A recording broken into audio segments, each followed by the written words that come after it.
Hello everybody. This video will be shot in conjunction with WJ Handy Dad as a collaboration, which we talked about sometime. And we wanted to do a collaboration where I would focus about all the luxuries of a town car, and he would focus on all the practicalities of either a Crown Vic or a Grand Marquis. Obviously, I'm the owner of this 2006 Signature Limited, which has just about almost every option with the exception of optional wheels or rims. As you can see, as you know, mine are very, very much painted with, God, what is that name? The Phil Swift, God, I forgot the name of it, but okay, I'll post it on the screen what it's called, I forgot. And I don't have a nav system in mine. But other than that, everything else is pretty much, even the sunroof, which was an option, I do have. And everything with the exception of the climate control, everything does still work. So let's roll back. So mine is a 2006, so let's think about what kind of a lineup they had back then. So they had the Mercury, which was in the middle. They had the Ford, and I'm talking about just a regular civilian Crown Victoria. I'm not talking about Interceptors here. And we had this, which is a town car, right? Which sat right on top of the food chain, so to speak, right? As a flagship of Lincoln. I think they were just starting to experiment with large luxury SUVs, but overall, you know, this was, from the sedan perspective, top of the line. So if I'm a customer walking into a Lincoln dealership wanting to get the best of the best, what would I get? So first of all, I would get, oh, you know what? I just realized. First of all, I know my car is covered in salt, but I can't really help that. I am filming at my most favorite abandoned parking lot, which I don't want to venture out into the snow. I definitely don't want to get stuck today or anything else. It's been really brutal. I haven't washed the car either because it's been really cold. Today is probably the warmest day we had in weeks, and I just realized that I parked it in some sort of a dip, so it does look like my car is hanging out on the other side. But anyway, so what do I get as a Lincoln town car shopper that I would get in a Mercury? So let's start from the beginning. Well, I would get the hood ornament, which is such a small thing, and a lot of people wouldn't really care too much about it. But you know what? There are cars that make the hood ornament look good, and there are cars that don't. And this is the car that definitely makes it look good. Just there's something about it that is really, truly awesome.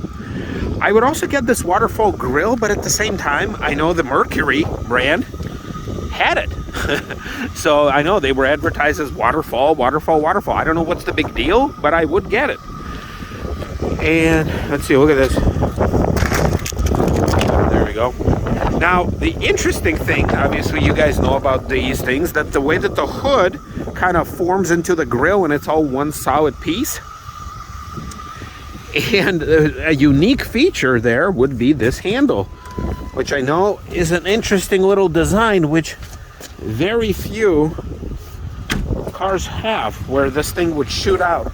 I know that the Mercedes has something similar, but you know, this is such a unique feature which I haven't had in any other car, but at the same time it has a tendency of bending like outwards and protruding.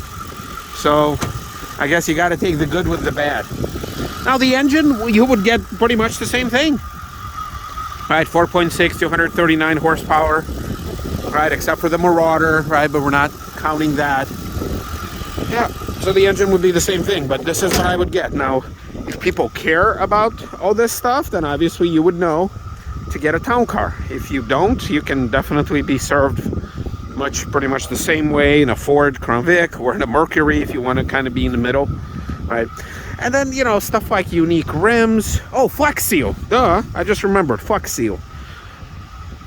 You know, the stuff that would get all covered up with the center cap things, which are kind of a bad execution, especially now that it's really hard to get and they do fall off. But yeah, you do get kind of a nicer look. You get like these weird badges like right here, which are really cheap, but I gotta start pointing the phone at the right place. Right, you get that sort of stuff. You do get unique sheet metal, right? So Ford and Mercury, they were kind of similar looking. Here you would get a little bit more chrome around. You would get obviously the fancier symbol. But overall, I guess it all comes down from the styling. Now, any of these things that I just mentioned, I mean, are they a deal breaker? Probably not. What might be a deal breaker is the air shock suspension. So I am not 100% sure, but I think all town cars of this era had it. But and in town car, it's kind of a standard feature, right? But I think on a Mercury, I want to say maybe it was an option. God, please correct me, guys, if I'm wrong. But I think on all town cars, you know, by this time, it just came as standard. So, all right, let's come inside. I am freezing a little bit. Yeah, but other than that, you know, you would get like a chrome strip, which currently is covered by salt. But yeah, you wouldn't really get much else. Okay, let's get in here. You know what? Let's get in here. Now, I know that I got a bunch of stuff in here and I'm carrying now. But the one thing I guess that you would get, that you wouldn't really get probably on the Mercury, or definitely not a Ford, are these super comfy and squishy leather seats. Which, you know, yes, there are cars definitely with soft seats, the Mercuries and the Fords, but man, these things are the comfiest. Combine them with the air ride suspension that you're kind of sitting on top of.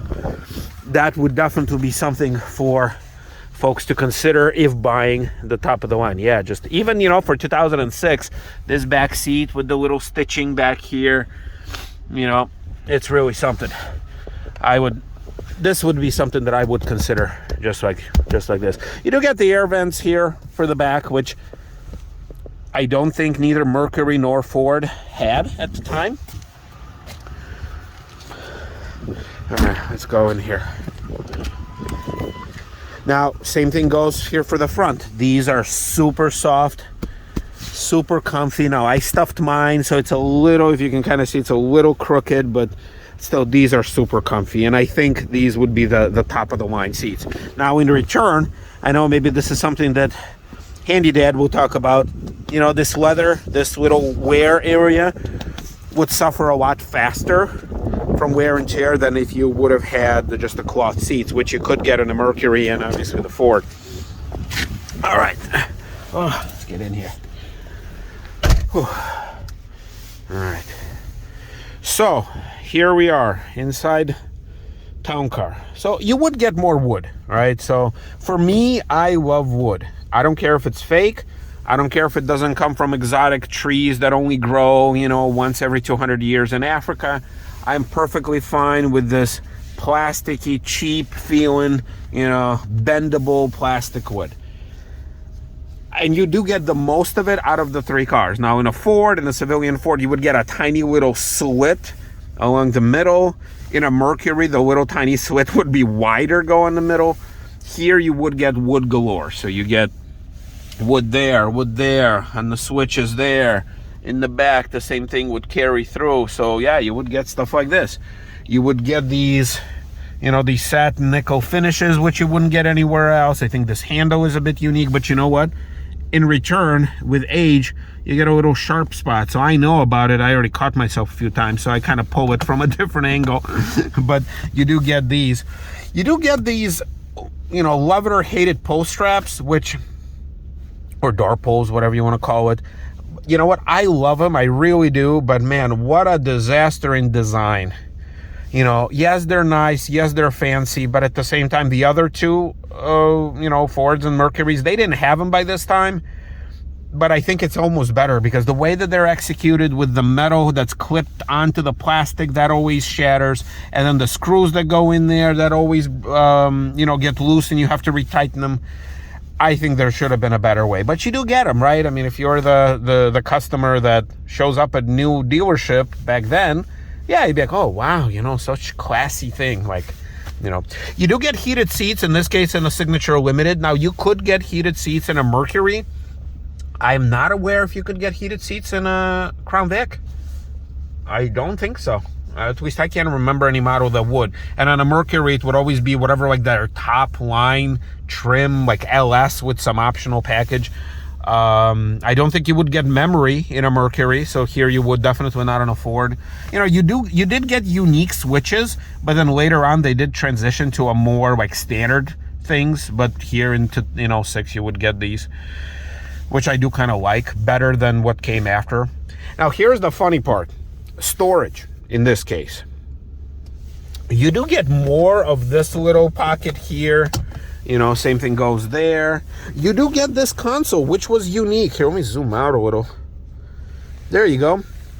So this console, yeah, was unique to a town car. You didn't get a console in Mercury. You would just get the 2 armrests that would flop down, which would also, you know, not give you the rear vents. But this right here, which as you can see, a bunch of masks, some gum, sunglasses, it was not a lot of storage, you know, coin holders. But yeah, you do get this extra tiny bit of storage. Now, I do like how they did on a Cadillac in the DTS where this bottom piece would pull up. Here you don't get that, but you do have this console, which I love, because if you don't have this, you barely have any storage, period. All right, let's move down here. Wood. Okay, so yeah, forgot to talk about wood. So here, on a Town Car and Signature Limited, you did get this. But on a standard Lincoln, you wouldn't even get this. Now, you could get wood on a steering wheel on a Mercury. Once again, it was like the top of the line. Usually combined with heated seats in some sort of a package or limited edition, whatever. But here you do get it. I do love it, but as you can see, it did create a problem with me having to cut down this stitched on leather cover, because you know, the original leather was starting to wear here. So I did use kitchen shrink wrap to kind of end it, because I had to cut it so it wouldn't hold. But yes, I do love this wood. Gauges were almost the same. On a Crown Vic, you would get a tiny little slit of a display. Here you got similar to a Grand Marquis, but you do get these little silver things. I think they were black on all other ones. Now I don't know if that's unique or not, but you know, you would get this. What else? What other kind of luxuries you would get? Yeah, I mean, man, what a comfy seats. I guess you would get cup holders that were, you know, better integrated than that would come out of here on a Mercury and a Ford. You know, you got a little ashtray, got a little storage there. So I do like these cup holders. Keep in mind, this didn't come with the car. I bought these separate. And now they form a nice basis for a phone holder.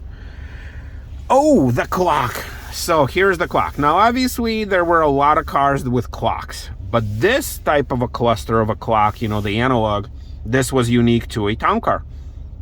No other Mercury or Fords, you know, they had their digital readout. Now, I know if you go back some, like into the 80s and early 90s, you would get an analog clock on all of them, but because that's just what kind of clocks they had back then, right? So you wouldn't have that. But yeah, I love the clock. I think it does take up way too much space, but you know, I'll take it. And let's see. What am I missing? Okay, a little bit extra trim. Sunroof was still an option, right? So that you could get, a very rare option. I don't see a whole lot of any type of these Fords or Lincolns or Mercurys with a sunroof. So I'm glad whoever got this one originally got it. Oh, power seats. So yes, it's pretty often you would see power seats on a Mercury, but you wouldn't find them on Fords. A lot of Fords had them manually. So there's that. Yeah, I mean, I think we're kind of coming down to the end of it. So other than that, yeah, you wouldn't really get any nicer carpets, I don't think.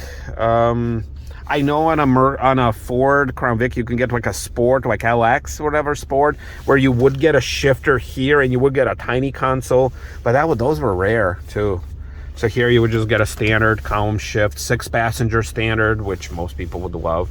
You have this, you know, these controls are pretty much the same with the exception of the temperature. I guess you would get a temperature thing on a town car as standard versus the other. You wouldn't get these buttons, period, except for the cruise control, and that's it. Like, you wouldn't get like these buttons here. I guess these were more of a town car thing. The one thing you would get on a Mercury more often than on a town car were fog lights. Whoops, come on, focus. Here, you know, only the designer series came with fog lights, which I find kind of sucked. So, yeah.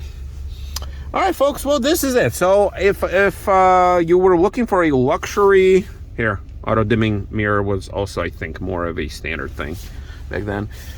But yeah, if you wanted to get these little stitchings, if you wanted to get a little nicer wood or more of them, or more chances of getting a heated seat, or that gun sight of a Ford ornament, yeah, you would get a town car. Now, is all of this stuff necessary? No, absolutely not. You know, oh, here's a good one. You know, oh, see, my air ride just kicked in. So, right, so you would get this on a signature limited only. Now, is this necessary? No, absolutely not. I rarely ever use it for closing the trunk. I usually do it manually. But yeah, like these buttons that by this time they forgot to label, and they wouldn't label them for a while. Actually, not till the end. Yeah, they wouldn't label them, and they used to be chrome, but they weren't after. Yeah, that's it. That's what you would get. Now, I would own a Ford Crown Vic, absolutely no problem. I would own a Mercury, no problem. But there are a few things that I do love. Like, I do love the heated seats, right? Like, you can kind of see what kind of environment I live in. Yeah, I mean, having heated seats right there is great. The air ride suspension, which surprisingly still works. I love it. The climate control, once again, love-hate relationship. I love the automatic climate control, but at the same time, I am suffering now with not having the ability to switch to defrost. If it was one of those manual things which you would get on all the Fords and most Grand Marquis, yeah, I could just manually turn it and I wouldn't have to worry about it. So you see, this is now blows out of the vents. So anyway, check out WJ Handy Dad's video. He will talk about the practicality of these vehicles. He will use his own examples, whatever he finds interesting, and we'll see you guys next time.